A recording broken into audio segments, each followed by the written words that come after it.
Beyond the ഹെഡ്ലൈൻസിലേക്ക് വീണ്ടും സ്വാഗതം.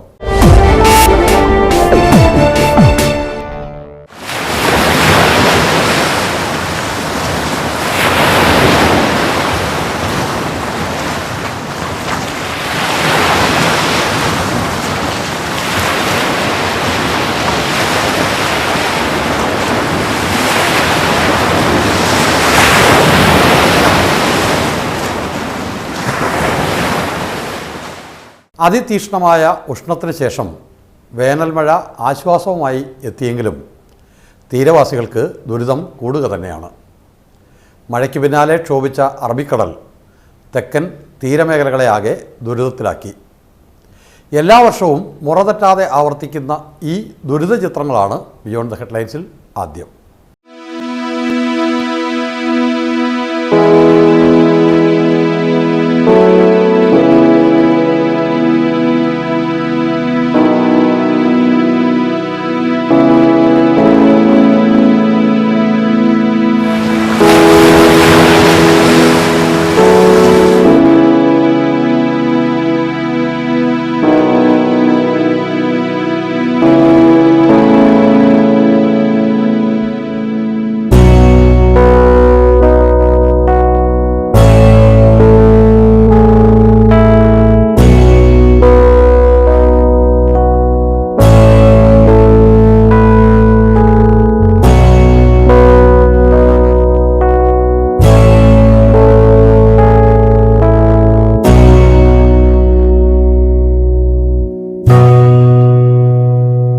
തിരുവനന്തപുരം, കൊല്ലം, ആലപ്പുഴ, എറണാകുളം ജില്ലകളുടെ തീരമേഖലകളിലാണ് കടൽ ക്ഷോഭിച്ചത്.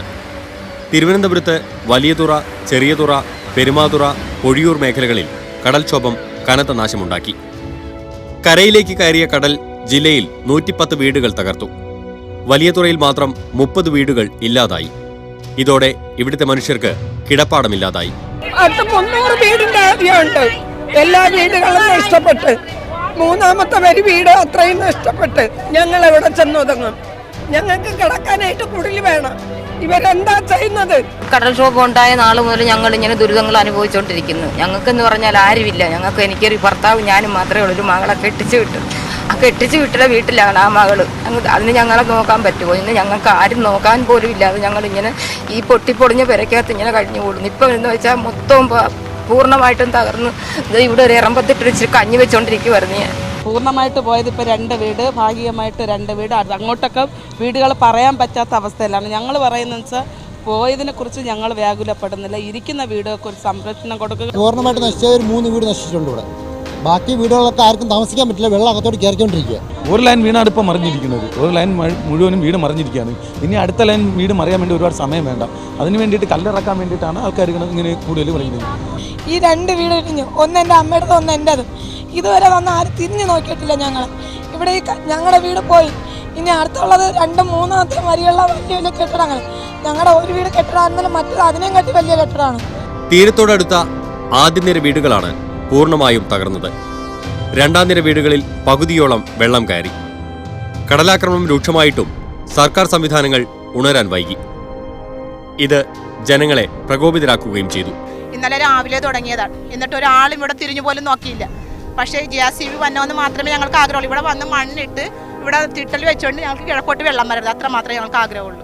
ഈ പഞ്ചായത്ത് ഇലക്ഷന് മുൻപ് ഭരിച്ചിരുന്ന ഒരധികാരികളും അതിനായിട്ട് ഇതുവരെ ഒരു കാര്യങ്ങളും നീക്കിയിട്ടില്ലെന്നുള്ളതാണ് ഇപ്പൊ വരെ ഞങ്ങൾക്ക് അറിയാൻ സാധിച്ചിട്ടുള്ളത്. സർക്കാരിന്റെ ഭാഗത്തുനിന്ന് 10 രൂപ ഞങ്ങൾക്ക് ആർക്കും കിട്ടിയിട്ടില്ല. നാശങ്ങളല്ലാതെ വേറെ ഒന്നുമില്ല. ഇന്നലത്തെ ഒരു തേക്ക് മറിഞ്ഞു വീണു. ഇവിടെ ഒരു ചുഴലി പിടിച്ച് വന്നതുപോലെ ഫോട്ടോയും എടുത്തോണ്ട് പോകുന്നു. ഞങ്ങൾ അന്നേരം ആശ്വസിക്കുന്നത് എന്തെങ്കിലും ഞങ്ങൾക്ക് സർക്കാർ തരുമായിരിക്കും. പക്ഷെ അതും ഇല്ല. ആരും വന്നിട്ടില്ല. ഇതിന് വേണ്ടിയിട്ട് ആരും വന്നിട്ടില്ല. ആരും വരത്തില്ല എന്നാണ് പറയുന്നത്. 3 ദിവസം വരെയും അവർക്ക് ആരും ഒന്നും ചെയ്യാൻ പറ്റത്തില്ലെന്നാണ് പറയുന്നത്. ഇതുവരെ ഒരു പാർട്ടിക്കാർ ഇതുവരെ വന്നില്ല. ഞങ്ങൾ പോയതിനെ കുറിച്ച് എന്തായാലും ഞങ്ങളുടെ ഭർത്താക്കന്മാർ, ഞങ്ങളുടെ സഹോദരങ്ങളൊക്കെ കഷ്ടപ്പെടുന്ന ഒരു രാഷ്ട്രീയക്കാരന്മാരും ഈ വെച്ച് നിങ്ങൾക്ക് കാണുന്നതാണ്ട് ഈ വീട് താണ്ട 2 നില വീട്. നിങ്ങൾക്കറിയാം ഒരു ഭവനം വയ്ക്കാൻ എന്തുമാത്രം കഷ്ടപ്പാടാണെന്ന്. സർക്കാർ ആരും ഇവർ തിരിഞ്ഞു നോക്കാറില്ല. ഇവിടെ വർഷാവർഷങ്ങളിൽ ഇപ്പോൾ വർഷങ്ങളായിട്ട് കടൽ കയറിക്കൊണ്ടിരിക്കുകയാണ്. ഇവിടെ മരിക്കുന്ന ആരും ഇവരെ നോക്കിയിട്ടില്ല. എത്രയോ വർഷങ്ങളായി ഇങ്ങനെ സംഭവിച്ചുകൊണ്ടിരിക്കുന്നു. ഒരു റേഷനോ അല്ലെങ്കിൽ ഒരു സാമ്പത്തിക സഹായമോ അല്ല ഞങ്ങൾക്ക് വേണ്ടത്. ആധികാരികമായിട്ട് ഞങ്ങൾക്ക് വേണ്ടത് ഞങ്ങളെ സംരക്ഷിക്കുക എന്നുള്ളതാണ്. ആലപ്പുഴയിലും എറണാകുളത്തും കടൽ നാശം വിതച്ചു. കാലാവസ്ഥാ പ്രവചനത്തിന് അനുസരിച്ച് കരുതൽ നടപടിയെടുക്കുന്ന ശീലം നമുക്കിന്നും വശമായിട്ടില്ല. ദുരിതമുണ്ടായിട്ടും ആശ്വാസ നടപടികളെടുക്കാൻ വൈകുകയും ചെയ്തു. ആലപ്പുഴ ജില്ലയിലെ ആറാട്ടുപുഴ, തൃക്കുന്നപ്പുഴ, പുറക്കാട് പ്രദേശങ്ങളിലാണ് കടലാക്രമണം രൂക്ഷമായത്. പുറക്കാട് ഭാഗത്ത് 15 വീടുകൾ തകർന്നു. 7-8 ലക്ഷം മുടക്ക് ഞങ്ങൾ ഒരു വീടുകൾ വെച്ച് ഇപ്പം ഞങ്ങൾ ദുരിതാവസ്ഥയിൽ ഞങ്ങൾ ക്യാമ്പിൽ കഴിയുന്നു. ഇപ്പം അവിടെ നെച്ചമ്മ പറയുന്നു ഇവിടുന്ന് മാറണം, ഞങ്ങൾക്ക് ഒന്നും ഒരു സ്ഥാനമില്ലാതെ ഞങ്ങൾ വളരെ കഷ്ടത്തിലാണ് ഞങ്ങൾ കഴിയുന്നത്. ഈ 16 കുടുംബക്കാരും 10-22 കൊല്ലം കൊണ്ട് ഞങ്ങൾ താമസിക്കും ഇവിടെ. ഇപ്പം 3-4 കൊല്ലം കൊണ്ട് ഇപ്പം ഇത്രയും എന്തായത് 3-4 കൊല്ലം കൊണ്ട് ഇത്രയും എന്തായത്. അതുകൊണ്ട് ഞങ്ങൾക്കൊരു നിവൃത്തിയില്ലാത്ത ഞങ്ങൾ. എനിക്ക് ആ വയസ്സ് 65 വയസ്സുണ്ട് എനിക്ക്. എൻ്റെ പെണ്ണമ്പളൊക്കെ 55 വയസ്സുണ്ട്. പിന്നെ എവിടെയെങ്കിലും ഞങ്ങൾക്കൊന്ന് കിടപ്പാട് ചെന്നാൽ ഞങ്ങൾ എവിടെയെങ്കിലും സ്വസ്ഥമായിട്ട് ജീവിക്കുക. ഇവിടെ ഇതെല്ലാം കാണുന്തോറും ഞങ്ങൾക്കുള്ളിൽ ഭയമാണ്. എന്ത് വരും, എങ്ങനെയാണ്, എന്ത് സംഭവിക്കും എന്നൊന്നും ഞങ്ങൾക്ക് അറിയാൻ പറ്റത്തില്ല. കടലിങ്ങനെ കയറി വരുമല്ലോ, ഒരു നിയന്ത്രണമില്ലാതെ, ഒരു സമാധാനമില്ല. ഞങ്ങളിതിൻ്റെ എല്ലാ വടക്ക് കിടന്നിങ്ങനെ നട്ടം തിരികെയാണ്. കുഞ്ഞുങ്ങളും പിന്നെ അമ്മമാരും വയസ്സരും എല്ലാവരും ഉണ്ട്. എറണാകുളം ജില്ലയിൽ ചെല്ലാനത്താണ് രൂക്ഷമായ കടൽക്ഷോഭം. 70-ലേറെ വീടുകൾ ഏതു സമയത്തും തകരാമെന്ന നിലയിലാണ്. വെള്ളം കയറിയതോടെ കക്കൂസുകളിൽ നിന്നും മാലിന്യം പൊട്ടിയൊഴുകുന്നു. ഏകദേശം 5 മണിയോടുകൂടിയാണ് ഇവിടെ ശക്തമായ വേലിയേറ്റം ഉണ്ടായത്. ഈ ശക്തമായ വേലിയേറ്റത്തെ തുടർന്ന് ശക്തമായി ഈ തിരമാലകൾ സീവാളെന്ന് പറയുന്ന ഈ കല്ലിൻ്റെ ഇടയിലൂടെ കടന്നു വരികയും ഇവിടെ ആയിരിക്കുന്ന എല്ലാ തീരദേശവാസികൾ താമസിക്കുന്ന വീടുകളിലേക്കും ഇരച്ചു കയറുകയും ഒത്തിരി നാശനഷ്ടങ്ങൾ ഇവിടെ സംഭവിക്കുകയും ചെയ്തിട്ടുണ്ട്. അവരാരോട് പറയും, അവരാരും സഹായിക്കും? അവരുടെ എല്ലാ സ്വപ്നങ്ങളുമാണ് ഈ കടൽ കയറി തകർത്തടിച്ചുകൊണ്ട് പോണത്. ഇവിടെ നിന്ന് വെള്ളം പോകാൻ വഴിയൊന്നുമില്ല. ഇല്ലാത്ത ഈ 2-3 ദിവസം ഇതിങ്ങനെ കെട്ടിക്കിടന്ന് ഇല്ലാത്ത രോഗങ്ങളൊക്കെ ഉണ്ടായി. കേരളത്തിൽ എല്ലാ വർഷവും കാലവർഷം എത്തുമെന്നത് എല്ലാവർക്കും അറിയാം. തീരദേശവാസികളുടെ ഈ ദുരിതവും കാലവർഷം പോലെ തന്നെ കണിശമായി എല്ലാ വർഷവും ആവർത്തിക്കുകയും ചെയ്യും. ഇതിന് ശാശ്വത പരിഹാരം എന്ന തീരവാസികളുടെ നിരന്തര ആവശ്യം പക്ഷേ ഒരിക്കലും പരിഗണിക്കപ്പെടുന്നില്ല. ഈ ദുരിതം എല്ലാ മഴക്കാലത്തും ആവർത്തിക്കുന്നു. എല്ലാ വർഷവും ഭരണകൂട സംവിധാനങ്ങൾ താൽക്കാലിക പരിഹാരങ്ങൾക്ക് പിന്നാലെ പായുന്നു. എന്നാൽ സ്ഥിരമായി പ്രശ്നം പരിഹരിക്കണമെന്ന ജനങ്ങളുടെ ആവശ്യം ആരും ഗൗരവത്തിലെടുക്കുന്നില്ല. ഇത് 5 വർഷങ്ങൾക്ക് മുമ്പേ ശിവകുമാർ ഈ ഭരണത്തിൽ വന്നപ്പോഴേ പറഞ്ഞാണ് നിങ്ങൾക്ക് 5.5 ഏക്കർ സ്ഥലം അനുവദിച്ചിട്ടുണ്ട് തീരദേശ പ്രദേശം. ഇന്ന് വരെ ഞങ്ങൾക്കൊന്നും ചെയ്തിട്ടില്ല. 4 വർഷം കൊണ്ട് 4 വർഷവും കറക്റ്റ് 1 മാസവും 3 ദിവസവും ഞങ്ങൾ ഇന്ന് ഫിഷറി സ്കൂളിൽ കിടക്കാൻ തുടങ്ങി. നമ്മൾ ഇപ്പോൾ ആവശ്യപ്പെടുന്നതെന്ന് പറഞ്ഞു കഴിഞ്ഞാൽ ഇതിനപ്പുറം ഇപ്പോൾ മണ്ണ് കൂടുതലാണ്.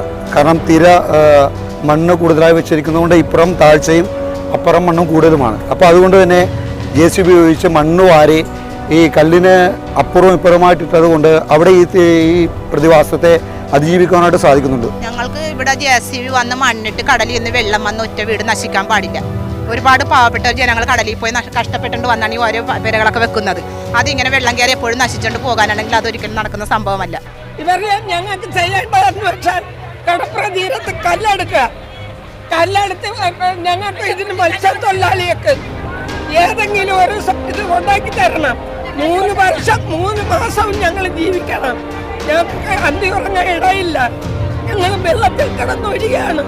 ഞങ്ങൾക്ക് ഇന്നൊരു ദിവസം പോലും കയറി ഒതുങ്ങാൻ ഇടയില്ലാത്ത സാഹചര്യം. അതുകൊണ്ട് നിങ്ങളത് ഞങ്ങൾ ചെയ്ത് തന്നെ പറ്റും. എല്ലാ വർഷവും വർഷം വരും, ഈ കാഴ്ച തുടരും. പക്ഷേ ഏറ്റവും ദുർബലരായ ഈ മനുഷ്യർ ദുർബല ശബ്ദത്തിൽ പ്രതിഷേധിക്കുകയും ചെയ്യും. അതിനപ്പുറം ഒന്നും ഇവിടെ സംഭവിക്കില്ല.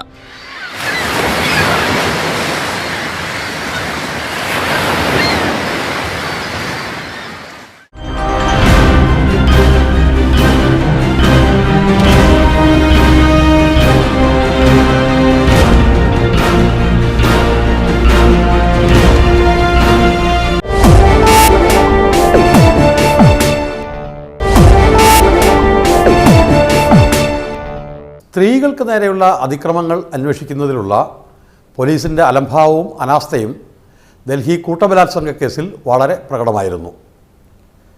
ഇക്കാര്യം ഈ കേസിൻ്റെ നടത്തിപ്പിനെക്കുറിച്ച് അന്വേഷിച്ച ജസ്റ്റിസ് വർമ്മ തൻ്റെ റിപ്പോർട്ടിൽ വ്യക്തമാക്കുന്നുണ്ട്.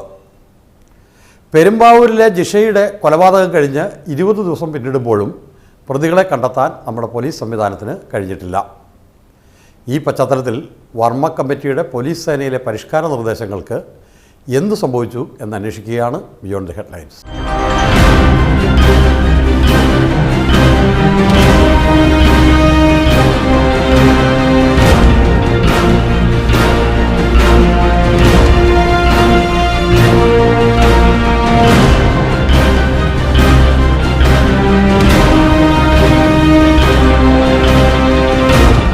സ്ത്രീകൾക്കെതിരെയുള്ള ലൈംഗികാതിക്രമ കേസുകളിൽ പോലീസിന്റെ ഭാഗത്തു നിന്നുണ്ടാകുന്ന കടുത്ത അനാസ്ഥകളെ എങ്ങനെ കൈകാര്യം ചെയ്യണം എന്ന് പറഞ്ഞു വെക്കുകയായിരുന്നു 2013 ജസ്റ്റിസ് വർമ്മ കമ്മീഷൻ. കേസ് അന്വേഷിക്കുന്നതിലും തെളിവ് ശേഖരിക്കുന്നതിലും കുറ്റകൃത്യങ്ങൾക്ക് വേണ്ട പരിഗണന നൽകുന്നതിലുമടക്കം അന്വേഷണം എങ്ങനെ കാര്യക്ഷമമാക്കണം എന്നതിനുള്ള കൃത്യമായ മാർഗസൂചകമായിരുന്നു വർമ്മ കമ്മീഷൻ നിർദ്ദേശങ്ങൾ. ജസ്റ്റിസ് വർമ്മ കമ്മീഷനിൽ പറഞ്ഞിരുന്ന ഒരു പ്രധാന ആശയം എന്ന് പറയുന്നത് പോലീസ് റിഫോം കൊണ്ടുവരണമെന്നായിരുന്നു, പോലീസ് പരിഷ്കരണം. പക്ഷെ അത് എനിക്ക് തോന്നുന്നു ആളുകളൊക്കെ അതിന് വലിയ പ്രാധാന്യം കൊടുത്തില്ല. കാരണം ഡയറക്റ്റ്ലി ഇത് എങ്ങനെയാണ് ഇതുമായി ബന്ധപ്പെടുത്താൻ പറ്റുക എന്നുള്ളത് മനസ്സിലാക്കാഞ്ഞതുകൊണ്ടാണ്. ജസ്റ്റിസ് വർമ്മ കമ്മീഷനിൽ പ്രധാനമായും പറഞ്ഞിരുന്നത് പോലീസിനെ ലോ ആൻഡ് ഓർഡറിൽ നിന്നും ഇൻവെസ്റ്റിഗേഷനിൽ നിന്നും രണ്ടായിട്ട് ബൈഫർക്കേറ്റ് ചെയ്യണമെന്നാണ് പറഞ്ഞത്. ലോ ആൻഡ് ഓർഡർ ഒരു വിങ് ചെയ്യണം, പോലീസിൻ്റെ ഒരു വിങ് ചെയ്യണം, അതേമാതിരി പ്രാധാന്യത്തോടെ ഇൻവെസ്റ്റിഗേഷൻ കൂടെ ചെയ്യണമെങ്കിൽ രണ്ടും കൂട്ടിക്കലർത്തി ഉള്ള ജോലികളിൽ പോലീസിനെ ഏർപ്പെടുത്തരുതെന്നാണ് ജസ്റ്റിസ് വർമ്മ കമ്മീഷൻ പറഞ്ഞിരുന്നത്. വർമ്മ കമ്മിറ്റി അതിനുവേണ്ടി മുന്നോട്ട് വെച്ച പ്രധാനപ്പെട്ട നിർദ്ദേശങ്ങൾ: ഒന്ന്, പോലീസിന് കൃത്യമായ ട്രെയിനിങ് കൊടുക്കുക. ലോയും ഓർഡറും രണ്ട് സെപ്പറേറ്റ് ഫങ്ഷൻസായി ഡിവൈഡ് ചെയ്യുകയും ഇതിനെ സെപ്പറേറ്റ് ബ്രാഞ്ചുകൾ സെപ്പറേറ്റ് ചെയ്തുകൊണ്ട് ക്രൈമുകൾ അന്വേഷിക്കാനുള്ള വിഭാഗം സെപ്പറേറ്റ് നിലനിർത്തേണ്ടതും അത് ഡെഡിക്കേറ്റഡായി മുന്നോട്ട് കൊണ്ടുപോകേണ്ടതിൻ്റെ ആവശ്യകതയുണ്ട്. കാരണം അത് സ്പെഷ്യലൈസ്ഡായ ഓഫീസർമാർ അന്വേഷിക്കേണ്ടതുണ്ട് എന്നുള്ളതാണ് ഒരു നിർദ്ദേശം മുന്നോട്ട് വെച്ചത്. രണ്ടാമത്തെ നിർദ്ദേശം വെച്ചത് റേപ്പ് ക്രൈസിസ് സെല്ലുകൾ കോൺസ്റ്റിറ്റ്യൂട്ട് ചെയ്യുകയും പോലീസിലേക്ക് റിപ്പോർട്ട് ചെയ്യപ്പെടുന്ന റേപ്പ് ക്രൈമുകൾ കൃത്യമായി റേപ്പ് ക്രൈസിസ് സെല്ലിനെ അറിയിക്കുകയും റേപ്പ് ക്രൈസിസ് സെല്ല് അത് ഫോളോ അപ്പ് ചെയ്യുകയും മോണിറ്റർ ചെയ്യുകയും ചെയ്യാമെന്നുള്ളതാണ്. 3 പോലീസ് ഓഫീസർമാരുടെ ട്രെയിനിങ്ങുമായി ബന്ധപ്പെട്ട സാധനമാണ്.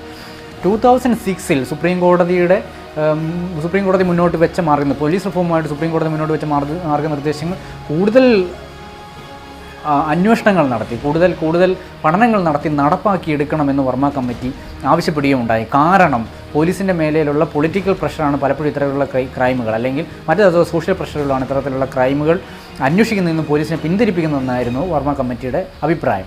ജിഷയുടെ മരണവുമായി ബന്ധപ്പെട്ട് ഏറ്റവും കൂടുതൽ ചോദ്യങ്ങൾ ഉയരുന്നത് പോലീസിന് നേരെയാണ്. പോലീസിന്റെ വീഴ്ച ഈ കേസിന്റെ അന്വേഷണത്തെയും ഇരയ്ക്ക് നീതി കിട്ടുന്ന പ്രക്രിയയെയും തടസ്സപ്പെടുത്തി എന്നതാണ് യാഥാർത്ഥ്യം. ജീവന് മേലുള്ള ഭരണഘടനാ സംരക്ഷണമാണ് ലംഘിക്കപ്പെട്ടത് എന്നിരിക്കെ നമുക്ക് കണ്ടില്ലെന്ന് നടിക്കാൻ കഴിയുന്നതാണോ നിയമം നടപ്പിലാക്കേണ്ടവരുടെ ഭാഗത്തു നിന്നുണ്ടായ ഈ അലംഭാവം? നമ്മൾ എപ്പോഴും പറയും കുട്ടികളുടെ ലൈംഗികാതിക്രമവുമായി ബന്ധപ്പെട്ട സിസ്റ്റം കുറച്ചും കൂടെ സെൻസിറ്റീവാണ് അഡൽറ്റ് വിമനെ ഉപേക്ഷിച്ച്. അങ്ങനെയുള്ള 18 വയസ്സിന് താഴെയുള്ള പെൺകുട്ടികളുടെ കേസുകൾ പോലും രജിസ്റ്റർ ചെയ്ത് ട്രയലിന് വരുന്ന കേസുകൾ പോലും 75% കുറ്റവാളികളും രക്ഷപ്പെട്ടു പോകുന്ന അവസ്ഥയാണെങ്കിൽ മുതിർന്ന സ്ത്രീകളുടെ ലൈംഗികാതിക്രമ കേസുകളുടെ എന്തായിരിക്കും സ്ഥിതി നമുക്ക് ആലോചിക്കാവുന്നത്. പ്രധാനമായും ഇൻവെസ്റ്റിഗേഷൻ്റെ ഫ്ലോസ് തന്നെയാണ്. പോലീസ് എന്തെങ്കിലും തരത്തിലൊക്കെ എങ്ങനെയെങ്കിലും ഒരു ചാർജ് ഷീറ്റ് ഉണ്ടാക്കി തട്ടിക്കൂട്ടിക്കൊണ്ട് കൊടുക്കുന്നല്ലാതെ ഒരു കൈൻഡ് ഓഫ് ശിക്ഷ വേണമെന്ന് വിചാരിച്ചുള്ളൊരു ചാർജ് ഷീറ്റൊന്നും അല്ല പോലീസിന്. പോലീസ് എന്താണോ കോടതിയിൽ കൊടുക്കുന്നത്, ആ റിപ്പോർട്ട് കൊടുക്കുന്നത്, അതിനെ ബേസ് ചെയ്തുകൊണ്ടാണ് പിന്നെ ഒരു വിചാരണ എല്ലാം നടത്താൻ അങ്ങനെ പറ്റുള്ളൂ. നിയമത്തിൻ്റെ ഒരു ഇതുണ്ട്. അപ്പോൾ നാച്ചുറലി പോലീസ് ഒരു പ്രോപ്പർ ഇൻവെസ്റ്റിഗേഷൻ നടത്തുന്നു എന്നുള്ളത് ആരാണ് ഉറപ്പുവരുത്തുന്നത് എന്നുള്ളതാണ് നമുക്ക് നോക്കേണ്ടത്. ഇപ്പോഴത്തെ സംവിധാനത്തിൽ അങ്ങനെ ഒരു ഉറപ്പുവരുത്തൽ എവിടെയും നടക്കുന്നില്ല. പോലീസ് സേനയിൽ പരിഷ്കാരങ്ങൾ നിർദ്ദേശിച്ച് പലതരത്തിലുള്ള കമ്മിറ്റി റിപ്പോർട്ടുകൾ പല കാലങ്ങളിലായി നിലവിൽ വന്നിട്ടുണ്ട്. പോലീസിലെ ആഭ്യന്തര സംവിധാനങ്ങൾ എങ്ങനെ മെച്ചപ്പെടുത്താം, എങ്ങനെ ഈ സംവിധാനത്തെ കൂടുതൽ കാര്യക്ഷമമാക്കാം എന്ന നിലയിലും പോലീസ് സേനയുടെ സാമൂഹ്യ ഉത്തരവാദിത്വം എങ്ങനെ മെച്ചപ്പെടുത്താം എന്ന നിലയിലും നിർദ്ദേശങ്ങളുള്ള കമ്മിറ്റി റിപ്പോർട്ടുകളാണ് പല കാലങ്ങളിലായി ഉണ്ടായത്. 1964 വന്ന സംസ്ഥാന കമ്മിറ്റി റെക്കമെൻഡേഷൻസ് പൊതുവിൽ പോലീസിന്റെ ഇന്റേണൽ കറപ്ഷനെ എങ്ങനെ നിയന്ത്രിക്കാം, അത് എന്തുകൊണ്ട് പ്രശ്നമാണ് എന്നുള്ളതായിരുന്നു. 1967 വരുന്ന വർക്കിംഗ് ഗ്രൂപ്പ് പോലീസിന്റെ മേഖലയിലുള്ള എക്സിക്യൂട്ടീവ് മജിസ്ട്രേറ്റിന്റെ നിയന്ത്രണം എന്തുകൊണ്ട് എടുത്തു കളയണം, അത് എന്തുകൊണ്ട് പ്രശ്നമാണ്, അതിനെ ഒഴിവാക്കാനുള്ള നിർദ്ദേശങ്ങൾ മുന്നോട്ട് വെച്ചു. 1971 ഗോർ ഗ്രൂപ്പ് നിലവിൽ വരുന്നത്. ഗോർ കമ്മിറ്റി റെക്കമെൻഡേഷൻ എന്ന് പറയുന്നത് പോലീസിന്റെ ട്രെയിനിങ്ങുമായിട്ട് ബന്ധപ്പെട്ട അതിന് ഇന്റേണൽ സ്ട്രക്ചർ മെച്ചപ്പെടുത്തുക എന്നുള്ളതായിരുന്നു. 1977 ഷാ കമ്മീഷൻ പക്ഷേ മുന്നോട്ട് വെച്ചത് എക്സസീവ് പവർ ഉപയോഗിച്ചുകൊണ്ട് പോലീസ് നടത്തുന്ന അട്രോസിറ്റീസിനെ പോലീസിനെ എങ്ങനെ റെസ്പോൺസിബിൾ ആക്കണം എന്നുള്ളതായിരുന്നു.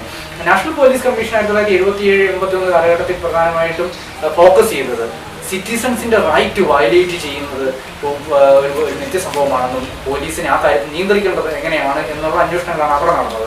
1996 Prakash Singh versus union of India കേസിൽ സുപ്രീം കോടതി പക്ഷേ മുന്നോട്ട് വെച്ച പ്രധാനപ്പെട്ട നിർദ്ദേശങ്ങൾ പലതും പോലീസിന്റെ മേലുള്ള രാഷ്ട്രീയ അധികാരങ്ങൾ എങ്ങനെ നിയന്ത്രിക്കണം എന്നതുമായി ബന്ധപ്പെട്ടതായിരുന്നു. 1998 റെയ്ബറോ കമ്മിറ്റി മുന്നോട്ട് വെച്ചത് പലതരത്തിലുള്ള പോലീസിന്റെ അധികാരങ്ങളും എക്സിക്യൂട്ടീവ് പോലീസിന്റെ വൈഫിക്കേഷൻ ആയിരുന്നു, അതായത് ലോയും ഓർഡറും നടപ്പാക്കണം. കമ്മിറ്റി റിപ്പോർട്ടുകൾ പലതുണ്ടായെങ്കിലും പരിഷ്കരണ ശ്രമങ്ങൾ ഉപരിപ്ലവമായി അങ്ങിങ്ങി നടന്നുവെങ്കിലും കാര്യമായ മാറ്റം ഈ മേഖലയിൽ ഇതുവരെ ഉണ്ടായിട്ടില്ല. പോലീസ് പരിഷ്കരണങ്ങളുമായി ബന്ധപ്പെട്ട വർമ്മ കമ്മീഷൻ നിർദ്ദേശങ്ങൾ മുന്നിലിരിക്കെയാണ് സംസ്ഥാന ആഭ്യന്തരമന്ത്രിയും DGP മുതൽ താഴേക്കുള്ളവർ ജിഷയുടെ കേസിൽ ശാസ്ത്രീയ തെളിവുകളുടെ പിന്നാലെയാണ് പോലീസെന്നും പ്രതികളെ ഉടൻ പിടിക്കുമെന്നുമൊക്കെ ആവർത്തിക്കുന്നത്. നമ്മൾ ഓരോരുത്തരെ കിട്ടിയിരിക്കുന്ന സാധ്യതകൾ എലിമിനേറ്റ് ചെയ്ത് തെളിവുകൾ ശേഖരിച്ച് അത് ഇത് അൾട്ടിമേറ്റ്ലി തെളിവുകളെല്ലാം കോടതിയിൽ കൊടുക്കേണ്ടതാണ്. അപ്പോൾ അത് ഫുൾ പ്രൂഫായിട്ട് കിട്ടാനുള്ള സമയം വേണം, അല്ലാതെ നമ്മൾ വെറുതെ ഒരാൾ പ്രതിയാണെന്ന് പറഞ്ഞിട്ട് കാര്യമില്ല. അപ്പം അതിൻ്റെ ശേഖരണമാണ് നടക്കുന്നത്. നമ്മൾ കുറേയധികം ടീംസ് ഓരോരോ കാര്യങ്ങൾ വെരിഫൈ ചെയ്യുന്നുണ്ട്, അതിൻ്റെ പ്രോഗ്രസ് വരുന്നുണ്ട്. പക്ഷെ ആ പ്രോഗ്രസ് ഒരു പർട്ടിക്കുലർ പോയിന്റിൽ എത്തണമെങ്കിൽ കുറച്ചുകൂടി സമയം എടുക്കുമായിരിക്കും. ഒരു പ്രധാന പ്രശ്നം പറയുന്നത് എനിക്ക് തോന്നുന്നു ആറ്റിറ്റ്യൂഡിൻ്റെ ഒരു വലിയ പ്രശ്നമുണ്ട്. ഒക്കെ ജനറലി ഇപ്പോൾ പോലീസിൻ്റെ മാത്രമല്ല, ഈവൻ ജുഡീഷ്യൽ ഓഫീസേഴ്സിൻ്റെ ഭാഗത്തു നിന്നും ഒത്തിരി ആറ്റിറ്റ്യൂഡിനൽ ചേഞ്ചസ് വരാനുണ്ട്. അപ്പോൾ അതിന് എന്തുമാത്രം ഇടപെടലുകളാണ് സ്റ്റേറ്റിൻ്റെ ഭാഗത്തുനിന്ന് ഉണ്ടാവേണ്ടതെന്ന് നമ്മൾ നോക്കേണ്ട ഒരു കാര്യം തന്നെയാണ്.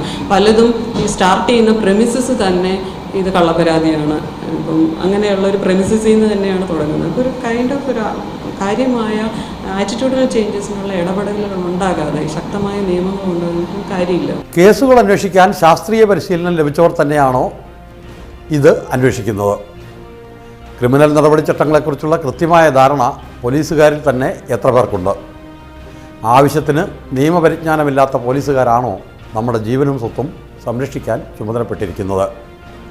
ഈ ചോദ്യങ്ങൾ ഈ അവസരത്തിൽ പ്രസക്തമാണ്. യാതൊരു എക്സാമിനേഷനും പാസ്സാവാതെ യാതൊരു നിയമപരിജ്ഞാനവും ഇല്ലാതെയാണ് നിയമം നടപ്പാക്കാൻ ഈ പോലീസ് ഓഫീസർമാരുടെ കയറിയിരിക്കുന്നത്. നോക്കൂ, സീനിയർ IAS ഓഫീസർമാരെ ഇരുത്തി സിവിൽ അതോറിറ്റികളുടെ മുമ്പിൽ ഒരു ക്വിസ് നടത്തിയാൽ നിയമത്തിലുള്ള അവരുടെ അറിവില്ലായ്മ, അത് നടപ്പാക്കുന്നതിൽ അവരുടെ അറിവില്ലായ്മ വളരെ വ്യക്തമായി നമുക്ക് തെളിയിക്കാൻ പറ്റും. ഈ ഒരു സാഹചര്യം നിലനിൽക്കുന്നത് എന്തുകൊണ്ടാണെന്ന് പറഞ്ഞു കഴിഞ്ഞാൽ, ഒന്ന്, പോലീസ് വളരെ അണ്ടർ സ്റ്റാഫ്ഡ് ആണ്, പോലീസ് ഓഫീസർമാർ അണ്ടർ ട്രെയിൻഡ് ആണ്. അതാണ് വേറൊരു യാഥാർത്ഥ്യം. കാരണം പോലീസ് ഓഫീസർമാർക്ക് യാതൊരു തരത്തിലുള്ള പ്രോപ്പറായ ക്രൈം ഇൻവെസ്റ്റിഗേഷൻ ട്രെയിനിങ്ങും ഇല്ല. അവർ പോലീസ് അക്കാഡമിയിൽ കൂടുതലായി ട്രെയിനിങ് നടത്തുന്നത് ഫിസിക്കൽ കപ്പാസിറ്റി വളർത്തുക എന്നുള്ളതാണ്. അതായത് നമ്മുടെ ധാരണ പോലെ തന്നെയാണ് പോലീസിന് ട്രെയിൻ ചെയ്യപ്പെടുന്നത്. ഇടിക്കുക, ടോർച്ചർ ചെയ്യുക, അതിന് വേണ്ടുന്ന ഫിസിക്കൽ കപ്പാസിറ്റി ഉണ്ടാക്കുക. പോലീസ് ഫംഗ്ഷൻ ടോർച്ചർ ചെയ്യാനുള്ളതല്ല എന്ന് ഇപ്പോഴും തിരിച്ചറിയാൻ കഴിയാത്ത ഒരു ഭരണവർഗം തന്നെയാണ് പ്രതിസ്ഥാനത്ത് നിൽക്കുന്നത്. ജിഷയുടേതടക്കമുള്ള കേസുകളിൽ തുടരന്വേഷണം അസാധ്യമാക്കിയ പോലീസുകാർ, അവരുടെ മേലുദ്യോഗസ്ഥർ, ഇവരെ ആരെയും ഒരു വാക്കാൽ പോലും ശാസിക്കാൻ മുതിരാത്ത ഒരു ഭരണ സംവിധാനമാണ് നമുക്കുള്ളത്. ജിഷമാർക്ക് നീതി കിട്ടണമെങ്കിൽ ബെൽറ്റും ബൂട്ടും ഇട്ട അധികാര രൂപങ്ങൾക്ക് മേൽ കടുത്ത നിയന്ത്രണം കൊണ്ടുവരേണ്ടി വരും. ഉത്തരവാദിത്വങ്ങൾ നിറവേറ്റാതെ വരുമ്പോൾ ഏറ്റവും കടുത്ത ശിക്ഷയും ഇവർക്ക് നൽകേണ്ടി വരും. കാരണം ജീവന് മേലുള്ള സംരക്ഷണ അവകാശമാണ് ലംഘിക്കപ്പെട്ടതെന്ന് പോലീസ് സേന മറന്നു പോകരുത്. ഇടത് തരംഗം വൻ വിജയം കരസ്ഥമാക്കുക തന്നെ. റിസൾട്ട് വരുമ്പോൾ നിങ്ങൾ നോക്കിക്കോ, നിങ്ങളും അത്ഭുതപ്പെടുന്ന റിസൾട്ട് ആയിരിക്കും.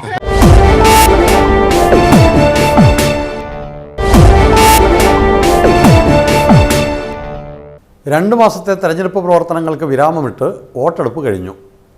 ഇനിയുള്ള മണിക്കൂറുകൾ കണക്ക് കൂട്ടലുകളുടേതാണ്. എല്ലാ രാഷ്ട്രീയ പാർട്ടി നേതാക്കളും കൂട്ടിയും കിഴിച്ചും അവരുടെ പാർട്ടിയുടെ വിജയം ഉറപ്പാണെന്ന വ്യാഖ്യാനം ചമയ്ക്കുന്നു.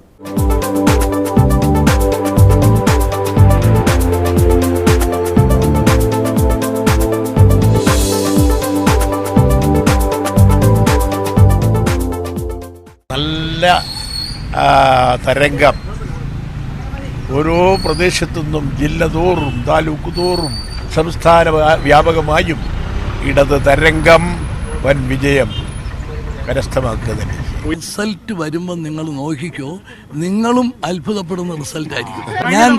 ഞാൻ സീറ്റുകളുടെ എണ്ണം പ്രവചിക്കുന്നില്ല, പക്ഷേ UDFന്റെ ഒരു നല്ല വിജയമാണ് ഈ തെരഞ്ഞെടുപ്പിലുണ്ടാകുന്നത്. ഇടതുപക്ഷ ജനാധിപത്യ മുന്നണിക്ക് ചരിത്ര വിജയമായിരിക്കും ഇത്തവണ ഉണ്ടാകാൻ പോകുന്നത്. 2006 ഞങ്ങൾക്ക് ഏറ്റവും കൂടുതൽ സീറ്റ് സമീപകാലത്ത് ലഭിച്ചത്. അന്ന് 98 സീറ്റായിരുന്നു. ഇത്തവണ 100-ലധികം സീറ്റ് ഇടതുപക്ഷ മുന്നണി നേടും എന്നുള്ള കാര്യം വ്യക്തമായിരിക്കുകയാണ്. സർവേ ഫലങ്ങളെ ഒരു അമിതമായ പ്രാധാന്യം അതിന് കൽപ്പിക്കേണ്ടതില്ല. UDF സാമാന്യം നല്ല ഭൂരിപക്ഷത്തോടുകൂടി വിജയിച്ച് അധികാരത്തിൽ തുടരാവുന്ന സാഹചര്യം ഉണ്ട് എന്ന് ഞങ്ങൾ ഉറച്ചു വിശ്വസിക്കുന്നു. അതുകൊണ്ട് സർവേ ഫലങ്ങളെ വെച്ചുകൊണ്ട് ഒരു വാദപ്രതിവാദത്തിനോ അവകാശവാദത്തിനോ യാതൊരു പ്രസക്തിയുമില്ല. ജനങ്ങളിൽ ഒരു വലിയ മാറ്റം ഉണ്ടായിരിക്കും എന്നുള്ളതാണ്. ആ ജനങ്ങളിലുണ്ടായിരിക്കുന്ന മാറ്റം നാടിന് മാറ്റം ഉണ്ടാകണമെന്നുള്ള അവരുടെ ദാഹമാണ്. അപ്പോൾ അതിൻ്റെ കാരണം എന്താണ്? 60 വർഷക്കാലം കേരളം കണ്ട വിവിധ ഭരണത്തിൽ അവർക്കുള്ള അമർഷം, ഉത്കണ്ഠ, തീർച്ചയായും അത് UDF-നും LDF-നും എതിരായിട്ടുള്ള ഒരു വലിയ ജനവികാരമാണ് എന്നുള്ള കാര്യത്തിൽ യാതൊരു സംശയവും. കേരളത്തിലെ ഈ തെരഞ്ഞെടുപ്പിൽ സംഭവിക്കാൻ പോകുന്നത് UDF വലിയ തോതിൽ നിഷ്കാസനം ചെയ്യപ്പെടും. അതിന് കാരണം ജനവിരുദ്ധ നടപടികൾ, അഴിമതി. സർവേ ഫലങ്ങൾ ഞങ്ങൾക്ക് ആ വിശ്വാസമില്ല, വിശ്വാസയോഗ്യമല്ല. ഒന്നാമത് എക്സിറ്റ് പോൾ അല്ലത്. ഇത് നേരത്തെ തയ്യാറാക്കി വെച്ച ഒരു തിരക്കഥയുടെ ആവർത്തനം മാത്രം സർവേ പോൾ. അത് ഫീൽഡ് റിയാലിറ്റിയുടെ ബന്ധമില്ല. ഞങ്ങളുടെ കണക്കുകൂട്ടലനുസരിച്ച് UDF മടങ്ങി വരും.